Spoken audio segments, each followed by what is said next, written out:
चित्रकूटहून सरळ निघालो आणि भाऊ प्रयागराजकडे. मग आम्ही येऊन पोचलो प्रयागराजले. हा आहे प्रयागराजचा आपला घाट.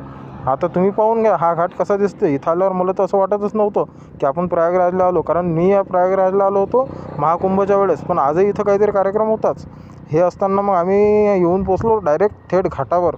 घाटावर आल्यावर असं वाटतच नव्हतं की आपण प्रयागराजला आलो, पण आता तेव्हाचा आणि आताचा फरक राहणारच आहे. पण मग आम्ही पोचलो. आता त्यावेळेस लाखो करोडो लोक होते, सगळ्यात मोठं स्नान होतं. त्यावेळेस मी सुद्धा आलो होतो. इथं आलो, घाटावर गाडी उभी केली आणि हे सगळे गेले मग स्नान करायसाठी. आता महाकुंभाच्या वेळेस मी आलो होतो तेव्हा एवढी गर्दी होती, तुम्ही पाहून घ्या किती गर्दी होती. तेव्हा मी आस्ताची डुबकी लावली होती बरं, कारण आम्ही कसं आहे कोणता सण सोडत नसतो. मग आता परत आलो, मग परतसुद्धा आंघोळ करून घेतली. मग म्हटलं आंघोळ गिंघोळ झाले, मजाक मस्करी केली, परत वापस आलो. आणि मग आम्हाला इथून जायचं होतं वापस अयोध्येकडे. आता आम्ही रात्री अयोध्येला पोचणार होतो. मग उद्याच्या ब्लॉगमध्ये तुम्हाला समजेनच की अयोध्येमध्ये पोचल्यानंतर पुढे काय झालं कसं झालं. तुम्ही तेवढं आपलं फॉलो करून ठेवता. अर्ध्या रात्रीपर्यंत आमचा प्रवास चालू होता. फॉलो करून ठेवा, म्हणजे काय की तुम्हाला ब्लॉग पण दिसतील आणि मला पण तुमचा सपोर्ट मिळेल. शेवटी तुमच्याशिवाय काही नाही ना. बघून घ्या की संध्याकाळी प्रयागराज कसं दिसत होतं, आणि प्रयागराजमधलं हे मंदिर आहे, संध्याकाळचे हे नजारे आहेत.